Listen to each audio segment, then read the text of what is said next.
Everyone, continue करते हैं exercise 5A question number 46। Question number 46 is in a flower bed there are 43 rose plants in the first row. तो एक flower bed है जिसमें कि 43 rose plants हैं first row में, 41 in the second and second में कितने हैं 41 है एंड 39 जो है वो थर्ड रो में। ठीक है, और इस तरीके से सीक्वेंस चल रहा है। ठीक है, तो there are 11 rose plant in the last row and last वाली जो रो है उसमें कितने प्लांट्स है 11 रोज प्लांट्स है। How many rose are there in the flower bed, तो यानी कि कितने रोज जो है उस फ्लावर बेड में है। तो यानी कि हमें यहाँ पे n की वैल्यू फाइंड करनी है। देखो हमें किस तरीके से गिवन है कि जो फर्स्ट रो है, फर्स्ट रो में कितने रोज प्लांट है 43 है। ठीक है, उसके बाद सेकंड रो की बात करें तो सेकंड में हमारे पास कितने हैं 41 है।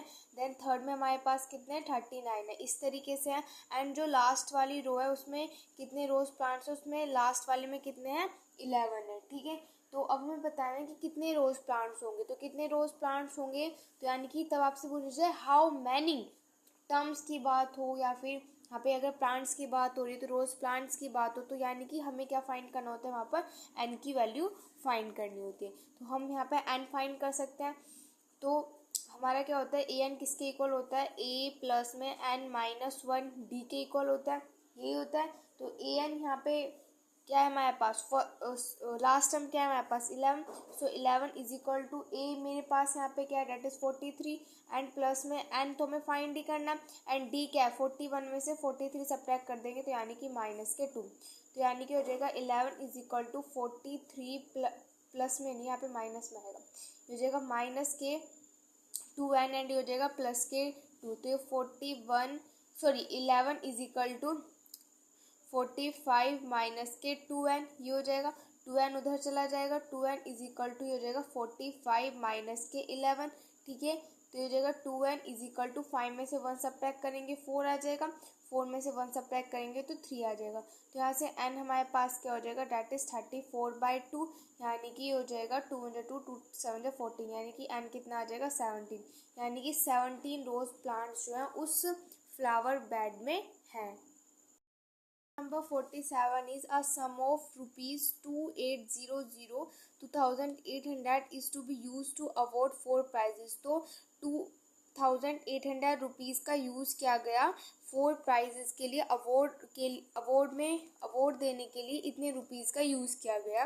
If each prize after the first is 200 less than the preceding price find the value of each of the price. तो क्या बोला है कि हर एक प्राइस जो है वो क्या है 200 कम हो रहा है, यानी कि अगर जैसे कि सपोज करो कि फर्स्ट प्राइस जो है, फर्स्ट वाले को जो प्राइस मिला है वो 600 का मिला है, तो अब जो सेकंड वाले को मिलेगा वो कितना मिलेगा 400।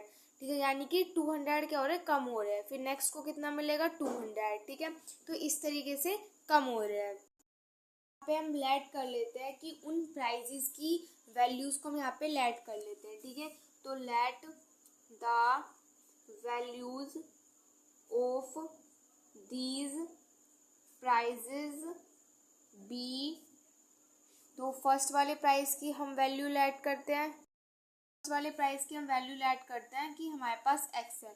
तो सेकंड वाला क्या होगा, इससे 200 कम, यानी कि जो सेकंड वाला होगा, ये तो फर्स्ट प्राइस के लिए था। ठीक है, ठीक है, तो ये तो फर्स्ट प्राइस के लिए थे, यहाँ पे आप ऐसे भी लिख सकते हो कि ये थे हमारे पास किसके लिए, फर्स्ट प्राइस के लिए। ठीक है, और अगर हम यहाँ पर सेकंड प्राइस की बात करते हैं तो सेकंड प्राइस क्या होगा 200 रुपीज़ कम, यानी कि x माइनस के 200।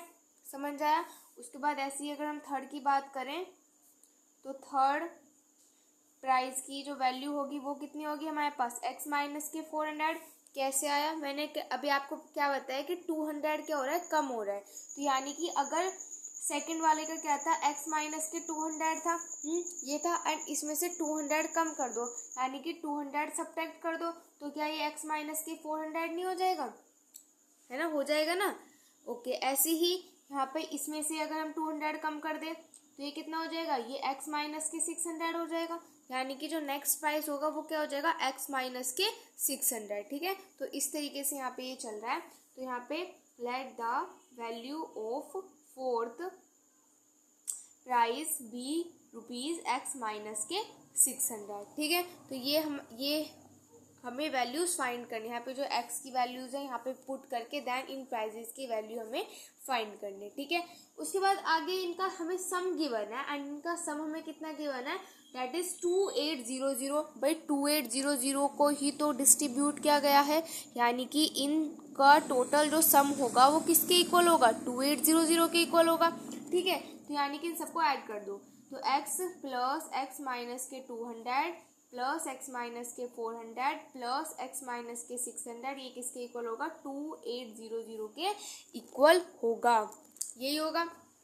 चलिए अब ऐड कर दो, तो 1 2 3 4 यानी कि 4x ये हो जाएगा एंड ये 600 एंड ये कितना हो जाएगा 1000 एंड ये कितना हो जाएगा 1200। तो यानी कि यहाँ पे क्या हो जाएगा, माइनस के होगा, माइनस के 1200 इज इक्वल टू 2800। तो 4x is equal to 2800 plus के 1200, तो 4x इज इक्वल टू हो जाएगा हमारे पास 0, फिर अगेन 0, फिर अगेन 0 एंड ये हो जाएगा 4000, ठीक है। तो x की वैल्यू यहाँ से क्या आ जाएगी हमारे पास 4000/4, तो यानी कि x की वैल्यू क्या आ जाएगी हमारे पास 1000। तो हमें यहाँ पे प्राइस के वैल्यू फाइंड करनी थी, तो फर्स्ट प्राइस की वैल्यू क्या होगी, दैट इज 1000।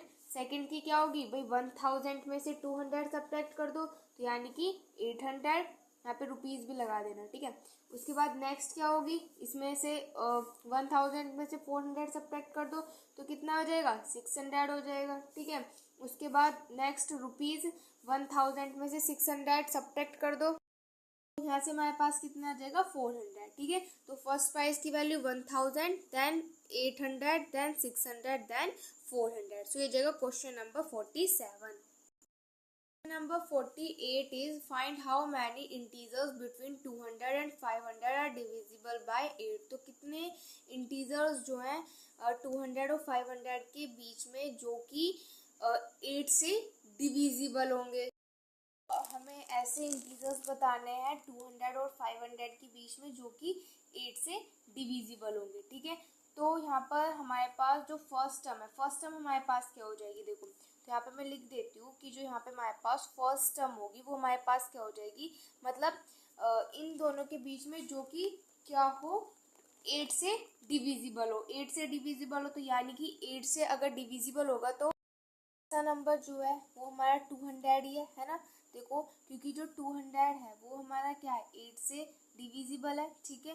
तो ये तो हो गया हमारा फर्स्ट टर्म। और अगर हम लास्ट टर्म की बात करते हैं, क्योंकि हमें पता है कि अगर हम इस टाइप के क्वेश्चंस करते हैं तो वहाँ पे हमें फर्स्ट टर्म और लास्ट टर्म पता होनी चाहिए। तो लास्ट टर्म हमारे पास देखो 500 तो डिविजिबल नहीं है 8 से। उसके बाद नेक्स्ट हमारे पास क्या आ जाएगा 496, क्योंकि 496 जो है वो हमारा क्या है 8 से डिविजिबल है 5। और अगर आप इससे आगे अगर 8 से डिविजिबल वाले देखोगे तो वो 500 से ज़्यादा हो जाएंगे, ठीक है।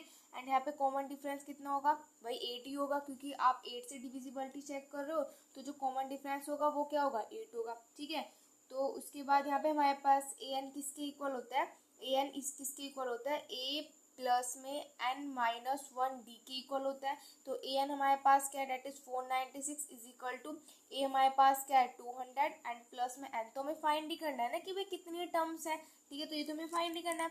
तो यहाँ से क्या आ जाएगा 496 माइनस के 200 is equal to n minus के 1 एंड ये 8 यहाँ पे मल्टीप्लाई हो रहा है तो इसको भी यहीं पे ले आते हैं डिवाइड में, ठीक है। ये हो जाएगा। अब इसको हम आगे सोल्व करेंगे तो हमारे पास आ जाएगा 296/8 and is equal to n minus के 1। इससे इसको कट करेंगे तो हमारे पास क्या आ जाएगा डेट इज 36 आ जाएगा। तो यानी कि हो जाएगा 36 एंड ये माइनस का तो इधर आके प्लस का, तो प्लस का 1 इज इक्वल टू एन। तो यानी कि एन हमारे पास कितना आ जाएगा 37, यानी कि 37 जो टर्म्स होंगी वो 200 और 500 के बीच में लाई करती होंगी जो कि हमारी 8 से डिविजिबल होगी, ठीक है। सो ये हो जाएगा क्वेश्चन नंबर 48। सो यहाँ पे हमारी एक्सरसाइज 5A हो चुकी है कंप्लीट। नेक्स्ट वीडियो से स्टार्ट करेंगे next exercise. If you like my video please like share and subscribe. Thanks for watching.